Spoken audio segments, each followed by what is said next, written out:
Hi, my name's Heather Bishop. I'm a musician, a visual artist, but most importantly right now for this video, I'm the teacher of the art of managing your career, which is a wonderful course delivered by ACI to help you as an artist develop a business plan.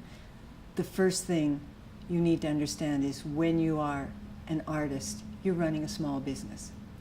So one of the questions that comes up a lot in my class and I teach is GST. Should I register? Shouldn't I register? Why? Okay, my advice always is you should. It's a bit of a pain in the butt because you've got to fill out a bunch of paperwork. But here's the reason.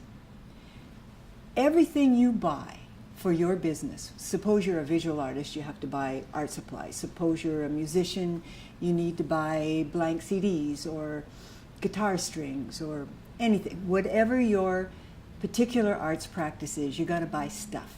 All the stuff you buy, you pay 5% on. That's gone, just gone, okay? If you register for GST, every time you buy something, you're going to get that money back. And here's how that works. First of all, you have to start charging GST. That's not news to anybody who might be a client of yours. So whatever price you were going to charge them in the first place will still be the same price. They'll just be 5% on top of that. So no skin off your nose. You've got an extra 5% they gave you. This is going to go to the government. So you're hanging on to this 5%.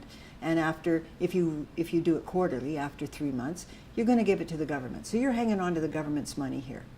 In the meantime, you're buying supplies, you're paying for services, all the things that you need to do that produced that money. So all those things where you're paying the GST on, every time you have to pay that GST, it comes out of this pocket right here, the one you were holding on to for the government. So in the end, when you go to give this to the government, all that's left is all they get. So everything you've paid out here comes off of that. And in fact, if you've spent more GST buying supplies than you received on services you gave or perhaps products you may have sold, then you'll get money back, which is very cool. Here's the rub. As soon as you make gross $30,000 or more, you have to register for GST. And don't be fooled by the calendar year. It's not over a calendar year. It's over 12 consecutive months. So for example, say in the last 3 months of last year, you made $15,000. Woo, you had a great year. Then in the first 3 quarters of this year, you're going to make another $15,000.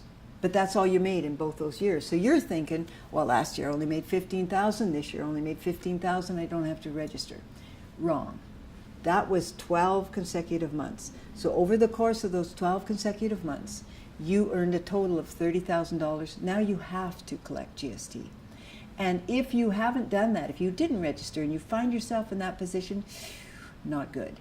What happens then is they're going to come and they're going to charge you GST on all the services you provided, but they're not going to give you credit for all the GST you paid. So you're just going to be out 5% of everything you made. So my advice to you, first of all, because you can get back all the GST you spend, is just register for GST. It's easy. Get your GST number and start doing it. Keep track of it, and it won't be such a pain in the butt.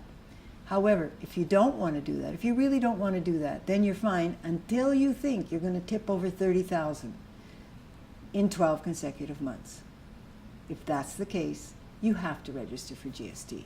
So my advice, just do it.